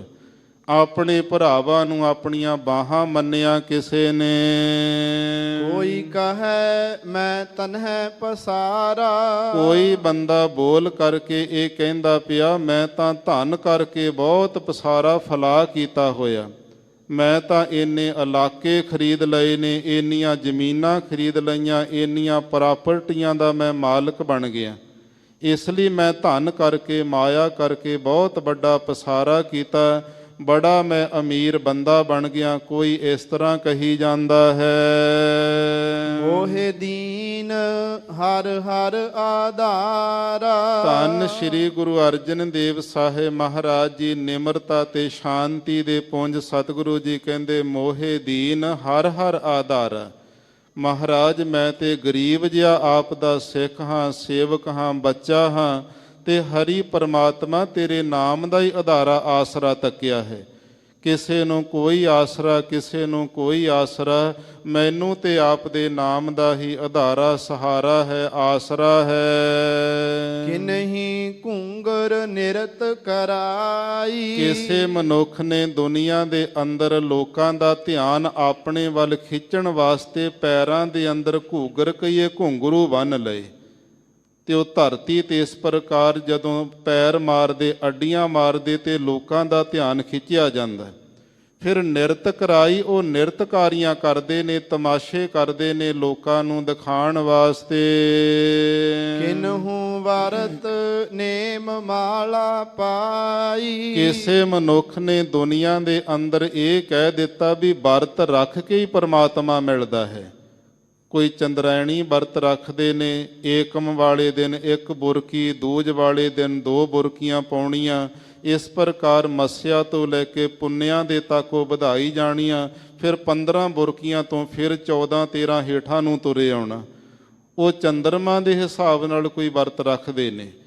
ਕੋਈ ਕਰਵਾ ਚੌਥ ਦਾ ਬੀਬੀਆਂ ਵਰਤ ਰੱਖੀ ਜਾਂਦੀਆਂ, ਕੋਈ ਕੁਝ ਕਰਦਾ ਤੇ ਕੋਈ ਕੁਝ ਕਰਦਾ ਪਿਆ ਹੈ। ਸਤਿਗੁਰੂ ਪਾਤਸ਼ਾਹ ਮਹਾਰਾਜ ਕਹਿੰਦੇ ਕਿਸੇ ਬੰਦੇ ਨੇ ਇੰਨੇ ਵਰਤ ਰੱਖ ਲਏ ਦੁਨੀਆ ਦੇ ਅੰਦਰ ਪਰਮਾਤਮਾ ਨੂੰ ਪਾਉਣ ਵਾਸਤੇ, ਪਰਮਾਤਮਾ ਵਰਤ ਰੱਖਣ ਕਰਕੇ ਨਹੀਂ ਮਿਲਦਾ। ਨੇਮ ਮਾਲਾ ਪਾਈ, ਕਿਸੇ ਨੇ ਜਿਹੜੇ ਯੋਗ ਦੇ ਸਾਧਨ ਹਨ ਤੇ ਉਹਦੇ ਵਿੱਚ ਜਿਹੜਾ ਜਾਮ, ਨੇਮ, ਪ੍ਰਤਿਆਹਾਰ, ਧਾਰਨਾ, ਧਿਆਨ ਤੇ ਸਮਾਧੀ, ਇਹਨਾਂ ਸਾਧਨਾਂ ਨੂੰ ਕਰਨਾ ਕੀਤਾ ਹੈ। ਕਿਸੇ ਨੇ ਮਾਲਾ ਪਾਈ, ਮਾਲਾ ਦਾ ਅਰਥ ਕੋਈ ਰੁਦਰਾਖ ਦੀਆਂ ਮਾਲਾ ਗਲ ਵਿੱਚ ਪਾ ਲੈਂਦਾ, ਕੋਈ ਬਜੰਤੀ ਫੁੱਲਾਂ ਦੀ ਮਾਲਾ ਪਾ ਲੈਂਦਾ, ਕਲਪ ਬ੍ਰਿਸ਼ ਦੇ ਫੁੱਲਾਂ ਦੀ ਮਾਲਾ ਦੇਵਤਿਆਂ ਦੀ ਪੁਰੀ ਵਿੱਚ ਜਾ ਕੇ ਪੈ ਜਾਂਦੀ, ਕੋਈ ਉੱਨ ਦੀਆਂ ਮਾਲਾ ਗਲ ਵਿੱਚ ਪਾਈ ਫਿਰਦਾ ਹੈ। ਕਿਸੇ ਨੇ ਗਲ ਵਿੱਚ ਮਾਲਾ ਪਾ ਲਈ ਵੀ ਪਰਮਾਤਮਾ ਇਸ ਤਰ੍ਹਾਂ ਮਿਲ ਜਾਵੇਗਾ। ਗਰੀਬ ਨਿਵਾਸ ਸਤਿਗੁਰੂ ਜੀ ਕਹਿੰਦੇ ਕੋਈ ਵਰਤ ਰੱਖਦਾ, ਕੋਈ ਨੇਮ ਜਿਹੜੇ ਨੇ ਯੋਗ ਦੇ ਉਹ ਕਰਦਾ ਪਿਆ, ਕਿਸੇ ਨੇ ਮਾਲਾ ਗਲ ਵਿੱਚ ਪਾ ਰੱਖੀ ਹੈ। ਕਿਨਹੀ ਤਿਲਕ ਗੋਪੀ ਚੰਦਨ ਲਾਇਆ। ਕਿਸੇ ਨੇ ਆਪਣੇ ਮੱਥੇ ਦੇ ਉੱਪਰ ਜਿਹੜਾ ਗੋਪੀ ਚੰਦਨ ਦਾ ਤਿਲਕ ਲਾ ਲਿਆ। ਗੋਪੀ ਚੰਦਨ ਦਾ ਤਿਲਕ ਕੀ ਹੈ? ਜਿਸ ਵੇਲੇ ਸ਼੍ਰੀ ਕ੍ਰਿਸ਼ਨ ਜੀ ਆਪਣਾ ਸਰੀਰ ਤਿਆਗਣ ਲੱਗੇ ਸਨ, ਬੈਕੁੰਠ ਨੂੰ ਜਾਣ ਦੀਆਂ ਤਿਆਰੀਆਂ ਹੋ ਗਈਆਂ ਤੇ ਅਰਜਨ ਜੀ ਨੂੰ ਕਹਿ ਦਿੱਤਾ ਸੀ, ਅਰਜਨ ਇਹ ਗੋਪੀਆਂ ਸਾਰੀਆਂ ਨੂੰ ਲੈ ਕੇ ਦਵਾਰਕਾ ਚਲਿਆ ਜਾ ਤੇ ਉੱਥੇ ਇਹਨਾਂ ਦੀ ਸੇਵਾ ਕਰਨੀ ਤੇਰਾ ਇਹ ਫਰਜ਼ ਹੈ। ਸਾਰੀਆਂ ਗੋਪੀਆਂ ਅਰਜਨ ਦੇ ਨਾਲ ਭੇਜ ਦਿੱਤੀਆਂ ਤੇ ਜਦੋਂ ਅਰਜਨ ਗੋਪੀਆਂ ਨੂੰ ਲਈ ਜਾਂਦਾ ਸੀ, ਰਸਤੇ ਵਿੱਚ ਭੀਲਾਂ ਦੇ ਲੜਕੇ ਮਿਲ ਗਏ। ਉਹਨਾਂ ਭੀਲਾਂ ਨੂੰ, ਜਿਨ੍ਹਾਂ ਨੂੰ ਦਰੋਣਾਚਾਰੀਆ ਗੁਰੂ ਦੇ ਕੋਲੋਂ ਅਰਜਨ ਨੇ ਵਿਦਿਆ ਨਹੀਂ ਸਿੱਖਣ ਦਿੱਤੀ ਸੀ ਵੀ ਮੇਰੇ ਤੋਂ ਕਿਤੇ ਵੱਡੇ ਸੂਰਮੇ ਨਾ ਬਣ ਜਾਣ, ਈਰਖਾ ਸੀ ਮਨ ਦੇ ਅੰਦਰ। ਤੇ ਉਸ ਵੇਲੇ ਇਹਨਾਂ ਭੀਲਾਂ ਦੇ ਬੱਚਿਆਂ ਨੇ ਆ ਕੇ ਸਾਹਮਣੇ ਅਰਜਨ ਨੂੰ ਘੇਰ ਲਿਆ। ਕਹਿੰਦੇ ਦਰੋਣਾਚਾਰੀਆ ਗੁਰੂ ਦੇ ਕੋਲੋਂ ਸ਼ਾਸਤਰ ਵਿਦਿਆ ਨਹੀਂ ਸਿੱਖਣ ਦਿੱਤੀ ਸੀ, ਹੁਣ ਤੇਰੀ ਵਿਦਿਆ ਅਸੀਂ ਵੇਖਦੇ ਹਾਂ। ਫਿਰ ਉੱਥੇ ਜਿਹੜੇ ਅਰਜਨ ਦੇ ਤੀਰ ਮੁੱਕ ਗਏ ਸਨ। ਇਸੇ ਲਈ ਸਿਆਣੇ ਵਿਦਵਾਨਾਂ ਨੇ ਕਿਹਾ ਸਮਾਂ ਸਮਾਂ ਬਲਵਾਨ ਹੈ, ਸਮਾਂ ਸਮਾਂ ਸਮਰੱਥ, ਅਰਜਨ ਗਵਾਈਆਂ ਗੋਪੀਆਂ ਵਹੀ ਵਾਨ ਵਹੀ ਹੱਥ। ਤੇ ਜਿਹੜੇ ਅਰਜਨ ਦੀ ਕੋਈ ਤੀਰ ਅੰਦਾਜ਼ੀ ਵਿੱਚ ਬਰਾਬਰੀ ਨਹੀਂ ਕਰ ਸਕਦਾ ਸੀ, ਅੱਜ ਉਹਦੇ ਤੀਰ ਹੀ ਖਤਮ ਹੋ ਗਏ। ਫਿਰ ਉੱਥੋਂ ਗੋਪੀਆਂ ਜਿਹੜੀਆਂ ਸੀ ਭੀਲਾਂ ਦੇ ਲੜਕਿਆਂ ਨੇ ਜਦੋਂ ਖੋਹ ਲੈਣਾ ਕੀਤੀਆਂ, ਇਹ ਸਾਰੀਆਂ ਗੋਪੀਆਂ ਫਿਰ ਉੱਥੇ ਸਤੀ ਹੋਈਆਂ, ਕਟਾਰੀ ਮਾਰ ਮਾਰ ਕੇ ਮਰ ਗਈਆਂ ਸਨ। ਜਿਹੜੀ ਧਰਤੀ ਤੇ ਸਤੀ ਹੋਈਆਂ, ਜਿੱਥੇ ਉਹਨਾਂ ਦਾ ਖੂਨ ਡੁੱਲਿਆ ਗੋਪੀਆਂ ਦਾ, ਵੈਸ਼ਨਵ ਮਤ ਵਾਲੇ ਉਹ ਧਰਤੀ ਦੀ ਮਿੱਟੀ ਨੂੰ ਅੱਜ ਵੀ ਚੁੱਕ ਕੇ ਮੱਥੇ ਤੇ ਲਾਉਂਦੇ, ਉਹਨੂੰ ਗੋਪੀ ਚੰਦਨ ਤਿਲਕ ਕਹਿੰਦੇ ਨੇ। ਧੰਨ ਸ਼੍ਰੀ ਗੁਰੂ ਅਰਜਨ ਦੇਵ ਸਾਹਿਬ ਮਹਾਰਾਜ ਜੀ ਸਾਨੂੰ ਸਿੱਖਿਆ ਦਿੰਦੇ ਪਏ ਨੇ, ਕਿਨਹੀ ਤਿਲਕ ਗੋਪੀ ਚੰਦਨ ਲਾਇਆ। ਕਹਿੰਦੇ ਕਿਸੇ ਨੇ ਭਾਈ ਦੇਖੋ ਆਪਣੇ ਮੱਥੇ ਦੇ ਉੱਪਰ ਉਹ ਦਵਾਰਕਾ ਸਥਾਨ ਵਿੱਚੋਂ ਮਿੱਟੀ ਨੂੰ ਚੁੱਕ ਕਰਕੇ ਮੱਥੇ ਤੇ ਲਾ ਲਿਆ। ਕਹਿੰਦੇ ਮੈਂ ਤੇ ਜੀ ਗੋਪੀ ਚੰਦਨ ਮੱਥੇ ਤੇ ਲਾ ਲਿਆ ਹੈ। ਜਿਵੇਂ ਚੰਦਨ ਸ਼੍ਰੋਮਣੀ ਹੁੰਦਾ, ਇਸੇ ਤਰ੍ਹਾਂ ਉੱਥੋਂ ਦੀ ਮਿੱਟੀ ਨੂੰ ਚੰਦਨ ਵਾਂਗੂ ਖੁਸ਼ਬੂਦਾਰ ਤੇ ਸੁੰਦਰ ਜਾਣ ਕੇ ਵੈਸ਼ਨਵ ਮਤ ਵਾਲੇ ਮੱਥੇ ਤੇ ਲਾਉਂਦੇ ਹਨ।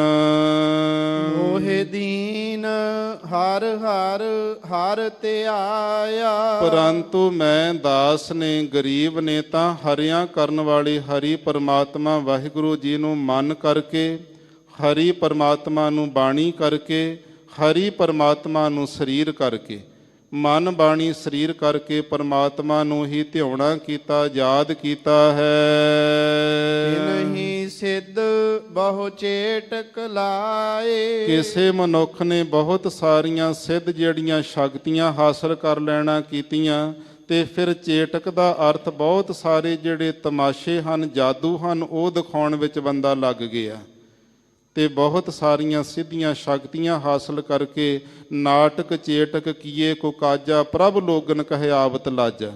ਪ੍ਰਭੂ ਦੇ ਪਿਆਰਿਆਂ ਨੂੰ ਤੇ ਸ਼ਰਮ ਆਉਂਦੀ ਹੈ, ਪਰੰਤੂ ਜਿਹਨੂੰ ਬੰਦੇ ਨੂੰ ਗਿਆਨ ਨਹੀਂ ਹੈ, ਉਹ ਸਿੱਧੀਆਂ ਸ਼ਕਤੀਆਂ ਹਾਸਲ ਕਰਕੇ ਚੇਟਕ ਫਿਰ ਤਮਾਸ਼ੇ ਲਾ ਕਰਕੇ ਬੈਠ ਜਾਂਦਾ ਹੈ। ਕਿ ਨਹੀਂ ਭੇਖ ਬਹੁ ਥਾਟ ਬਨਾਏ। ਕਿਸੇ ਮਨੁੱਖ ਨੇ ਬਹੁਤ ਸਾਰੇ ਜਿਹੜੇ ਭੇਖ ਨੇ, ਕਦੇ ਕੋਈ ਭੇਖ ਬਣਾ ਲਿਆ, ਕਦੇ ਕੋਈ ਭੇਖ ਬਣਾ ਲਿਆ।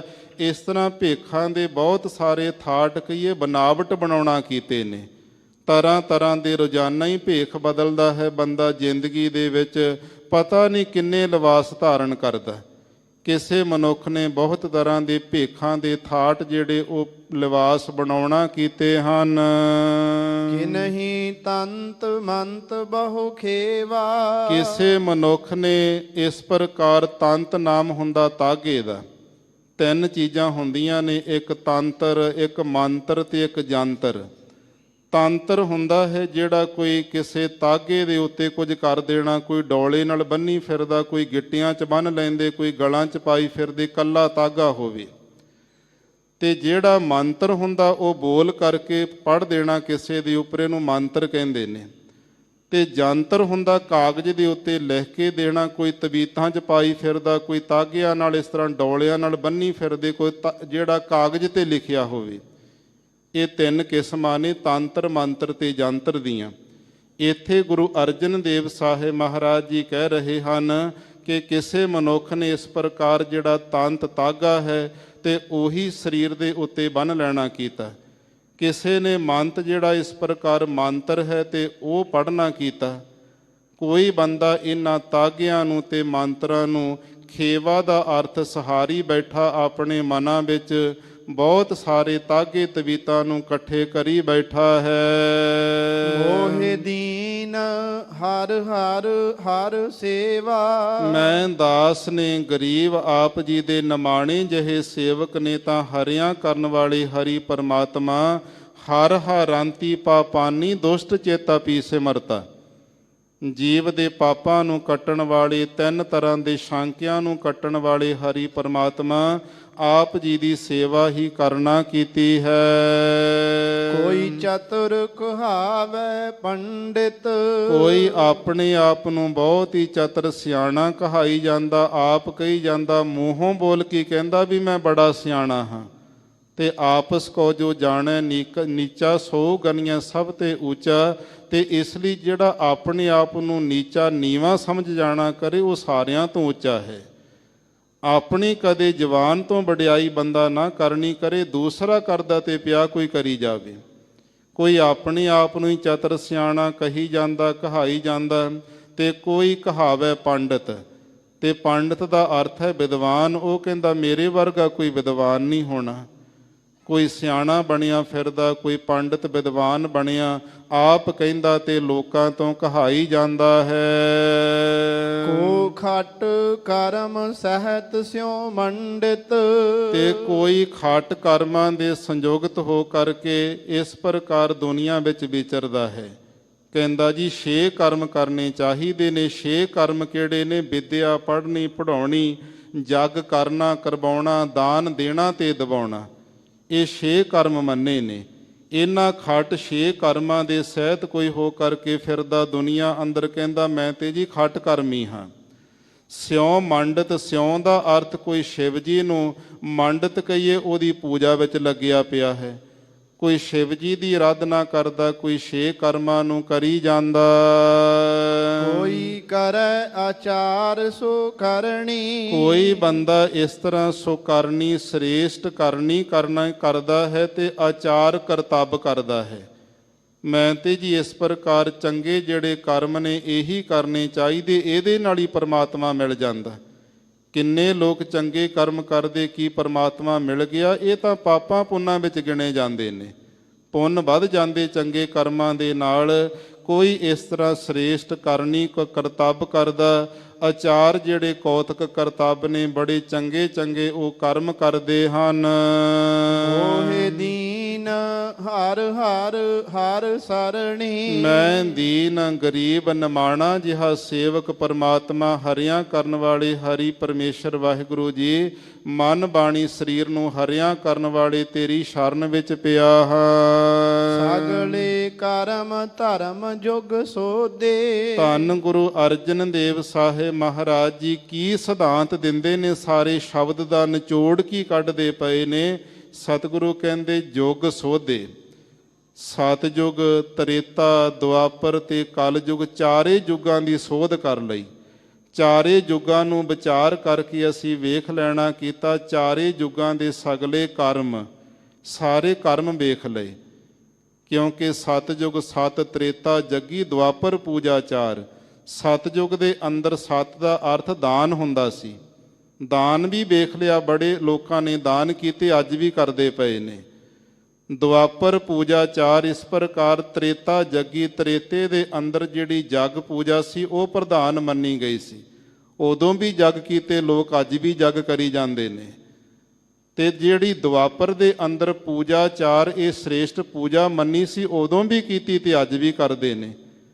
ਤੀਨੋਂ ਯੁਗ ਤੀਨੋਂ ਦਿੜੇ, ਕੱਲ ਕੇਵਲ ਨਾਮ ਆਧਾਰ, ਇੱਥੇ ਤੇ ਭਾਈ ਕੇਵਲ ਨਾਮ ਦਾ ਆਸਰਾ ਹੈ। ਗਰੀਬ ਨਿਵਾਜ ਸਤਿਗੁਰੂ ਜੀ ਕਹਿੰਦੇ ਸਾਰੇ ਇਹਨਾਂ ਯੁੱਗਾਂ ਦੇ ਕਰਮ ਤੇ ਧਰਮ ਦਾ ਅਰਥ ਹੁੰਦਾ ਨਿਯਮ, ਇਹ ਸਾਰੇ ਸੋਧ ਕੇ ਵਿਚਾਰ ਕੇ ਵੇਖ ਲਏ ਹਨ। ਬਿਨ ਨਾਵੈ ਇਹੋ ਮਨ ਨਾ ਪਰਬੋਧੈ, ਇੱਕ ਅਕਾਲ ਪੁਰਖ ਪਰਮਾਤਮਾ ਵਾਹਿਗੁਰੂ ਜੀ ਦੇ ਨਾਮ ਨੂੰ ਜਪੇ ਤੋਂ ਬਿਨਾ, ਨਾਮ ਦੀ ਕਮਾਈ ਕੀਤੇ ਤੋਂ ਬਿਨਾ, ਇਹ ਜਿਹੜਾ ਮਨ ਨੂੰ ਪਰ ਵਿਸ਼ੇਸ਼ ਕਰਕੇ ਬੋਧੇ ਕਦੇ ਗਿਆਨ ਨਹੀਂ ਹੁੰਦਾ ਹੈ। ਦਾਨ ਕਰੀ ਚੱਲੋ, ਗਿਆਨ ਨਹੀਂ ਮਿਲਣਾ ਦਾਨ ਵਿੱਚੋਂ। ਪੂਜਾ ਕਰੀ ਚੱਲੋ, ਇਸ ਪ੍ਰਕਾਰ ਜਗ ਕਰੀ ਚੱਲੋ, ਇਹਦੇ ਵਿੱਚੋਂ ਪਰਮਾਤਮਾ ਦਾ ਗਿਆਨ ਨਹੀਂ ਮਿਲੇਗਾ।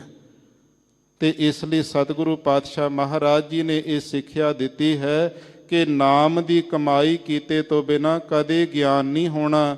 ਜੇ ਕਿਸੇ ਨੇ ਗਿਆਨ ਪਾਇਆ, ਨਾਮ ਦੀ ਕਮਾਈ ਕਰਕੇ ਹੀ ਪਾਉਣਾ ਕੀਤਾ ਹੈ। ਕਹੋ ਨਾਨਕ ਜੋ ਸਾਧ ਸੰਗ ਪਾਇਆ, ਜਿਸ ਵੇਲੇ ਸਤਿਗੁਰੂ ਪਾਤਸ਼ਾਹ ਮਹਾਰਾਜ ਜੀ ਕਹਿੰਦੇ ਪੂਰਨ ਸਾਧੂ ਜਿਹੜੇ ਸਾਡੇ ਸਤਿਗੁਰੂ ਨੇ, ਪੂਰੇ ਗੁਰੂ ਦਾ ਸੰਗ ਪਾ ਲਿਆ, ਸਾਧੂਆਂ ਦੀ ਸੰਗਤ ਪ੍ਰਾਪਤ ਹੋ ਗਈ। ਦੂਜੀ ਤ੍ਰਿਸ਼ਨਾ ਮਹਾ ਸੀਤ ਲਾਇਆ, ਫਿਰ ਜਿਹੜੀ ਵੀ ਅੰਦਰ ਪਦਾਰਥਾਂ ਦੀ ਕੋਈ ਮਾਣ ਸਤਕਾਰ ਵਡਿਆਈ, ਕੋਈ ਰੁਤਬੇ ਅਹੁਦਿਆਂ ਦੀ ਤ੍ਰਿਸ਼ਨਾ ਲੱਗੀ ਸੀ, ਭੁੱਖ ਲੱਗੀ ਸੀ, ਉਹ ਸਾਰੀ ਬੁਝੀ ਬੁਝ ਜਾਂਦੀ ਹੈ।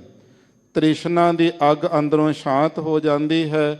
ਮਹਾ ਸੀਤ ਲਾਇਆ, ਫਿਰ ਮਹਾਨ ਜਿਹੜੀ ਸੀਤਲਤਾ, ਸ਼ਾਂਤੀ ਉਹ ਮਨ ਦੇ ਵਿੱਚ ਆ ਕਰਕੇ ਵਰਤ ਜਾਂਦੀ ਹੈ। ਇਹ ਪਰਮ ਪਵਿੱਤਰ ਉਪਦੇਸ਼ ਧੰਨ ਸ਼੍ਰੀ ਗੁਰੂ ਅਰਜਨ ਦੇਵ ਸਾਹਿਬ ਮਹਾਰਾਜ ਜੀ ਨੇ ਸਾਨੂੰ ਅੱਜ ਲੜੀਵਾਰ ਪਾਵਨ ਗੁਰਬਾਣੀ ਦੇ ਸ਼ਬਦ ਦੁਆਰਾ ਬਖਸ਼ੇ ਹਨ। ਕਿਰਪਾ ਕਰਨ ਸਤਿਗੁਰੂ ਜੀ ਸਾਡੇ ਸਭਨਾਂ ਦੇ ਮਨਾਂ ਤੇ ਤਨਾਂ ਦੇ ਅੰਦਰ ਇਹ ਪਰਮ ਪਵਿੱਤਰ ਉਪਦੇਸ਼ ਆਪ ਹੀ ਲੀਨ ਕਰ ਦੇਣ, ਜਿਸ ਕਰਕੇ ਲੋਕ ਸੁਖੀਏ ਤੇ ਪਰਲੋਕ ਸਹੇਲੇ ਹੋ ਸਕੀਏ।